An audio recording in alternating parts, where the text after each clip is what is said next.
lines. Sponsored by BST Infratech Limited. BSTL pipes available in round, square and rectangle shapes.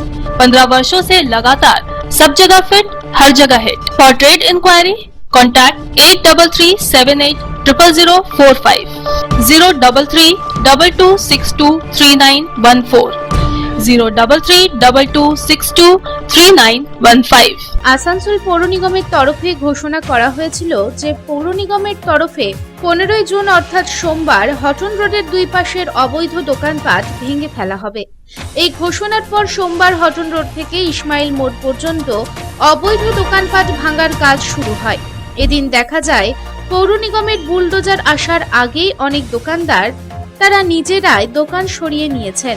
সোমবার সকালে Horton রোডে GT road এবং ইসমাইল মোড় উভয় দিকেই যান চলাচল নিয়ন্ত্রণ করা হয়। এরপর বিপুল সংখ্যক পুলিশ মোতায়েনের মাধ্যমে বুলডোজারের সাহায্যে অবৈধ দোকানপাট ভাঙার কাজ শুরু হয়। সোমবার আসানসোলে অবস্থিত কল্যাণপুর হাউজিং এর শুভম ম্যারেজ হলে মেয়র বিধান উপাধ্যায়ের সভাপতিত্বে কাউন্সিলরদের সমস্যা নিয়ে একটি গুরুত্বপূর্ণ বৈঠকের আয়োজন করা হয়। এদিন মেয়র বিধান উপাধ্যায় ছাড়াও এই বৈঠকে উপস্থিত ছিলেন আসানসোল পৌর নিগমের chairman Amarnath Chatterjee, deputy mayor Wasimul Haque, MMIC board chairman এবং বিভিন্ন ওয়ার্ডের কাউন্সিলররা। এদিন এই বৈঠক প্রসঙ্গে মেয়র বিধান উপাধ্যায় বলেন, পশ্চিমবঙ্গ বিধানসভা নির্বাচনের ফলাফলের পর দেখা যাচ্ছে আসানসোল পৌর নিগমের কাউন্সিলরদের কার্যকারিতা নিয়ে মানুষের মনে অনেক প্রশ্ন উঠেছে। আজ কাউন্সিলরদের ডাকা হয়েছিল এবং কাজ করতে গিয়ে তারা কি ধরনের অসুবিধার সম্মুখীন হচ্ছে তা তাদেরকে জিজ্ঞাসা করা হয়। তৃণমূল নেতার ঘরে সরকারি প্রকল্পের সামগ্রী, এই অভিযোগকে সামনে রেখেই তৃণমূল কর্মী নরহরি মাঝির বাড়ি ঘেরাও করে বিক্ষোভ বিজেপি কর্মী সমর্থক ও স্থানীয় বাসিন্দাদের। ব্যাপক উত্তেজনা কাকসার বিটবিহার গ্রাম পঞ্চায়েতের কাজলাডিহি এলাকায়। বিগত তৃণমূল সরকারের ছিল দুয়ারে সরকার শিবির, আর বর্তমান বিজেপি সরকার সেই ধাঁচাই নিয়ে এলো জনকল্যাণ শিবির।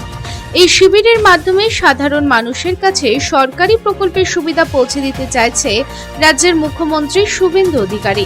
এই শিবিরগুলিতে রাজ্য এবং কেন্দ্রের একাধিক প্রকল্পের ফর্ম জমা নেওয়া হবে। আর আজ অর্থাৎ সোমবার 15 জুন থেকে শুরু হচ্ছে এই শিবির, চলবে 17 জুন পর্যন্ত। স্বাভাবিকভাবেই রাজ্যে চালু হওয়া অন্নপূর্ণা যোজনা এবং আয়ুষ্মান ভারতের আবেদনপত্র পূরণ নিয়েই উৎসাহ যথেষ্টই রয়েছে সকলের। রাজ্য ও কেন্দ্রের একাধিক জনকল্যাণমুখী প্রকল্পের ফর্মও জমা দেওয়া যাবে এই শিবিরগুলিতে। তেমনি সোমবার বার্নপুরের সম্প্রীতি ভবনে একটি জনকল্যাণ শিবির আয়োজিত হয়। এই শিবিরে উপস্থিত ছিলেন রাজ্যের মন্ত্রী তথা আসানসোল দক্ষিণের বিধায়িকা অগ্নিমিত্রা পাল, জেলা শাসক এস পান্নাবালাম এবং অন্যান্য প্রশাসনিক আধিকারিকেরা। উত্তর 24 পরগনা জেলার ভাটপাড়া থানার পুলিশের বড় সাফল্য। বিভিন্ন ফৌজদারি মামলায় দীর্ঘদিন ধরে পলাতক থাকা বছর 36-এর কুখ্যাত অপরাধী শাহজাহান আলী ওরফে সিরাজ আহমেদ ওরফে পিকে গ্রেপ্তার করেছে পুলিশ। গোপন সূত্রে খবর পেয়ে ভাটপাড়া থানার পুলিশ দুর্গাপুর থেকে তাকে গ্রেপ্তার করে।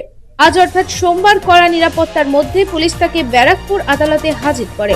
তার বিরুদ্ধে হত্যা ও তোলাবাজি সহ বহু মামলা নথিভুক্ত রয়েছে। পুলিশ সূত্রে জানা গেছে 36 বছর বয়সী শাহজাহান আলী ওরফে পিকে এলাকার একজন অত্যন্ত দুর্ধর্ষ ও কুখ্যাত অপরাধী। ভাটপাড়া জগদ্দল এবং পার্শ্ববর্তী এলাকায় বিভিন্ন থানায় তার বিরুদ্ধে হত্যা করার চেষ্টা, তোলাবাজি, অস্ত্র চোরাচালান এবং ভয়ভীতি প্রদর্শন সহ বহু গুরুতর ফৌজদারি মামলা নথিভুক্ত রয়েছে।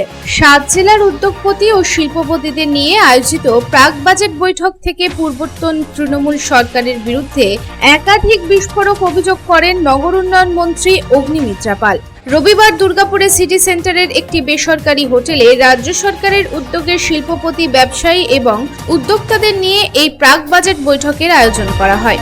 এদিন উপস্থিত ছিলেন নগর উন্নয়ন মন্ত্রী অগ্নিমিত্রা পাল, অর্থমন্ত্রী স্বপন দাশগুপ্ত, জেলাশাসক এস পান্নাবালাম, দুর্গাপুর পশ্চিম ও দুর্গাপুর পূর্বের বিধায়ক সহ বিভিন্ন শিল্পপতি, উদ্যোগপতি এবং বণিক সভার প্রতিনিধিরা। প্রাকৃতিক কৃষির প্রসারে পশ্চিমবঙ্গ সরকার কর্তৃক আয়োজিত সারা রাজ্যব্যাপী প্রাকৃতিক কৃষি কর্মশালার অংশ হিসেবে জামুরিয়া ব্লক 2 কৃষি দপ্তরের আয়োজনে জামুরিয়ার বাগডিহা কমিউনিটি হলে অনুষ্ঠিত হলো প্রাকৃতিক কৃষি কর্মশালা। জানা যায় এই প্রাকৃতিক কৃষি কর্মশালার মূল উদ্দেশ্য হলো কৃষকদের প্রাকৃতিক ও টেকসই কৃষি প্রযুক্তি শেখানো এবং তা বাস্তবে প্রয়োগে উৎসাহিত করা। এই কর্মশালায় বাগডিহা সিদ্ধপুর গ্রামের কৃষকরা ছাড়াও জামুরিয়া ব্লক 2 এর বিভিন্ন কৃষি প্রধান এলাকা মিলিয়ে আনুমানিক 200 থেকে 250 কৃষক অংশগ্রহণ করে। এদিন মঞ্চে উপস্থিত বিধায়ক থেকে শুরু করে সরকারি আধিকারিকগণ প্রত্যেকে উপস্থিত কৃষকদের গলায় একটি করে গামছা পরিয়ে নতমস্তকে সম্মান জানিয়ে বলেন, খাদ্য মানুষের মৌলিক প্রয়োজন, যেটি আপনারা প্রাকৃতিক সমস্ত বাধা বিপত্তি অতিক্রম করে নিয়মিত সকলের জন্য যোগান দিয়ে চলেছেন। তাই আমাদের সুস্থভাবে জীবনযাপনের জন্য আপনাদের অবদান অপরিহার্য। Lines sponsored by BST Infratech Limited. BSTL pipes available in round, square and rectangle shapes.